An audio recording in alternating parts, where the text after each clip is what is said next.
Assalamualaikum warahmatullahi wabarakatuh.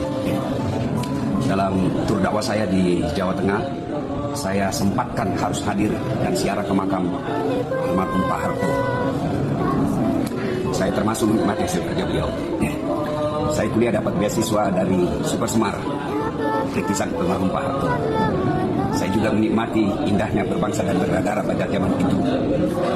Dan juga ada amal bakti Muslim Pancasila yang berhasil mendirikan ribuan masjid di Indonesia, bahkan sampai ke pelosok-pelosok. Tentu dalam kepemimpinannya lebih 32 tahun, ada noda dan celah. Mewakili keluarganya mungkin tidak berlebihan. Saya memohon maaf jika ada hilaf, tapi saya yakin banyak kebaikan yang telah ditorehkan oleh almarhum Pak Harto dan Ibu Tien. Itulah sebabnya dulu kita sebut dengan Bapak Pembangunan. Kita tidak ingin mendidik rakyat kita itu hanya menjadi malas. Kita menolong, jangan diberikan ikannya, tapi harus kita berikan kailnya, supaya dengan kail itu kan terus-menerus bisa mancing ikannya selama hidupnya. Nah itulah sekarang dengan SIP tabungan dan pinjaman dan melakukan kegiatan itu bisa dilakukan.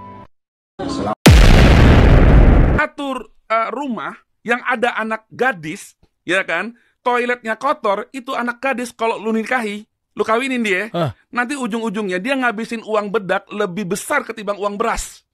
Hah? Apa nih korelasinya nih? Cakep nih. Bang Lim. Apa hubungannya maksudnya? Anak perempuan jadi membiasakan ternormalisasi dengan hal yang kotor? Yes. Oh. Gak bisa. Sekarang gini, kalau seorang perempuan nggak punya empati terhadap rumahnya, nggak punya kepekaan terhadap rumahnya sendiri aja, gimana dia bisa berempati dengan suaminya, dengan keluarga suaminya di pernikahan dia nanti? Tuh.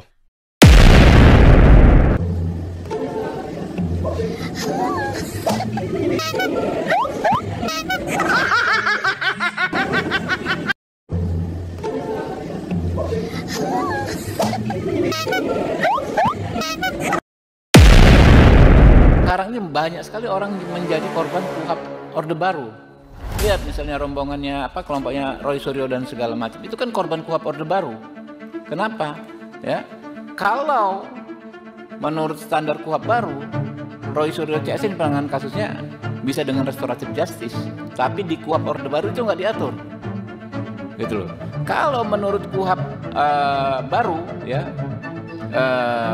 terhadap Roy Suryo dan kawan-kawan itu sangat sulit untuk dikenakan penahanan karena syaratnya sangat objektif. Satu lagi yang paling penting, saya waktu itu kan dilaporkan Jokowi tanggal 30 April Bang Karni. Tapi pertanyaan-pertanyaan yang ada di situ tuh malah pertanyaan bulan Mei, bulan Juni. Gimana bisa orang yang melaporkan 30 April kemudian pertanyaannya Mei, Juni? Ini kan nggak masuk akal Bang Karni. Makanya saya heran kenapa tiba-tiba BAP saya yang harusnya, kalau jaksa peneliti itu Bang Karni waras ya, dia akan melihat BAP saya itu nggak nyambung, Joko Sembong ini gitu loh. Dengan apa perkaranya, uang tidak ada hubungannya dengan perkaranya, pertanyaan-pertanyaannya juga pertanyaan yang malah meloncat ya. Dan bahkan yang menarik satu lagi Bang Karni, meskipun orangnya tidak diundang, ES atau Egy Sujana juga yang termasuk dalam 8 yang menjadi TSK, bahkan belum pernah diperiksa Bang Karni, dibuat BAP-nya saja belum. Kok tiba-tiba dia juga jadi TSK? Jadi ini harusnya yang benar kata Prof Mahfud, tambah lagi kata Komjen Susno Duaji, mantan Pak Kabar Eskrim itu Bang Karni, yaitu menanyakan perkara ini nggak bisa diteruskan. Ini harusnya ditetapkan dulu ijazahnya palsu atau tidak. Makanya baru sekarang saya buka ini. Hah? Terus kalian mau kejadian begitu lagi? Mau? Jangan bohong. Bayangkan loh, seorang putra bangsa dibegitukan hanya karena ada top. Tapi loh itu, ada. Nah, lihat tutapnya. Tahun berapa itu? Dan baru dicabut karena ya itu saya yang geremet bergerilya. Lah, dia itu mau diapain? Udah meninggal loh. Terus masa ini tap mau diterusin terus, nggak tahu isinya ada, tapi tidak dikelirkan betulkah kesalahannya apa. Bayangkan logika berpikir, dia presiden seumur hidup, tapi tapnya bunyinya sepertinya dia mau kudeta sopo. Jadi perjuangan harus saya lakukan. Terakhir yang ingin saya sampaikan di kesempatan perdana ini Bang Karni, saya juga aneh nih Bang Karni, karena selama pemeriksaan pada saat terlapor, kemudian pada saat penyelidikan dulu, BAP yang saya tanda tangan itu Bang Karni, itu lucu. Yang ditanyakan ke saya itu adalah tanggal-tanggal yang saya nggak ada di tempat. 26 Maret saya tanyakan, itu tempus dan lokus yang salah. Saya waktu itu ada di Kemang, ada sedang buka bersama. 22 Januari, saya malah sedang ada di Solo untuk seminar di salah satu kampus. Kok dikatakan saya ada di situ? Kemudian saya dipaksa ditanya Bang Karni, Anda ceritakan nih orang-orang dalam video ini. Bang Karni dan semua pemirsa LC harus tahu juga kan, pasti tahu lah, teman-teman semua kan lawyer-lawyer dan ahli hukum. Seorang saksi itu hanya boleh menceritakan apa yang dia dengar sendiri dan apa yang dia lihat sendiri. Kalau saya disuruh menceritakan orang-orang itu apa, saya namanya melakukan testimonium di auditu. Jadi saya harus menceritakan yang orang lain dengar, itu gak bermutu. Jadi makanya saya tolak kalau yang tidak ada hubungannya. Satu lagi yang paling penting, saya waktu itu kan dilaporkan Jokowi tanggal 30 April Bang Karni. Tapi pertanyaan-pertanyaan yang ada di situ tuh malah pertanyaan bulan Mei, bulan Juni. Gimana bisa? Hijau, aku udah kenal dia dari dulu sebagai presenter subversif. Gak apa-apa, masalah Ya, mereka yang hidup pasti ketemu. Oke, kita mulai. Dan berterus terang. Pemirsa, Anda atau sebagian besar dari Anda mungkin kaget ketika Bung Rocky hadir di ruang sahabat Mahfud MD Official. Masa sahabatnya Pak Mahfud Rocky? Padahal memang sahabat saya di belakang layar. Sudah lama. Sangat saya kagumi dulu intelektualitasnya karena saya mengenal dulu. Dari zaman LSM. Oh iya, kalau nulis di Kompas sebelum ketemu orangnya hebat.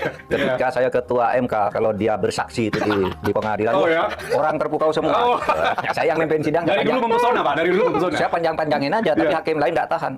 Sudah tahu tekniknya Pak Mahfud itu. Dipersingkat katanya kata hakimnya. Baik, saya laksanakan dengan dalam tempo yang sesingkat-singkatnya.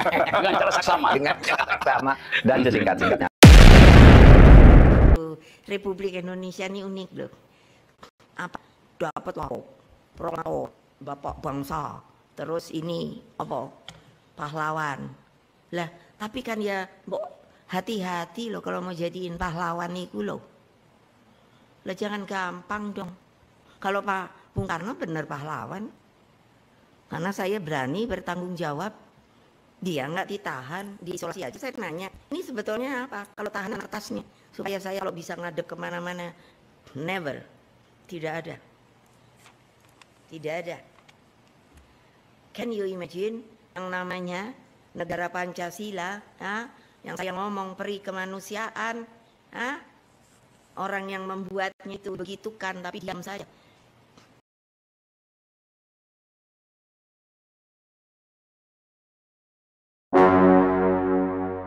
Nah, publik yang diingat bukan lagi makan siang gratis. Di benak emak-emak yang diingat bukan lagi perumahan rakyat. Yang diingat oleh BEM bukan lagi pendidikan gratis. Yang diingat adalah kapan Jokowi dihukum.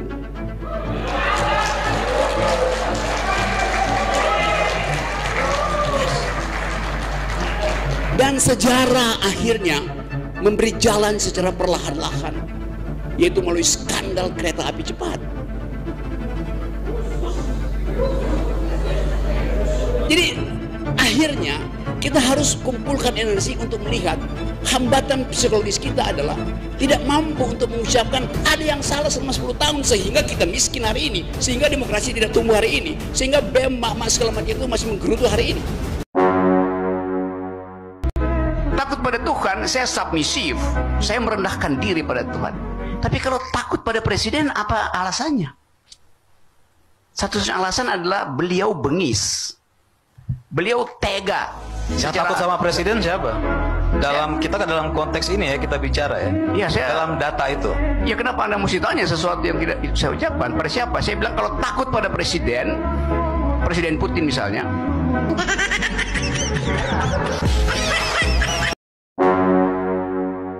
Awal saya sampaikan kepada seluruh relawan untuk itu. Ini kan yang menjadi highlightnya kan 2 periodenya Pak ini, apakah memang? Ya memang sejak awal saya perintahkan seperti itu untuk mendukung pemerintahan Pak Presiden Prabowo Gibran 2 periode. Pak Pur izin Pak, Pak Pur ini dilirik sama PAN untuk masuk kader Pak. Ini gimana Pak tanggapannya Pak? Kader apa? Kader PAN Pak dilirik sama PAN Pak. Gitu, Pak. Saya nggak tahu. Kamu lirik saya nggak? Itu nanti gimana Pak, ini dari Sekjen PAN Pak. Gimana tanggapannya Pak? Saya nggak. Dapat sama tawarannya Pak. Saya nggak tertarik politik. Saya mau kerja aja untuk menteri PKN. Untuk kita lagi menanggapi elektabilitas Bapak yang tinggi bagaimana Pak? Belakangan Pak. Saya nggak tertarik politik Mas.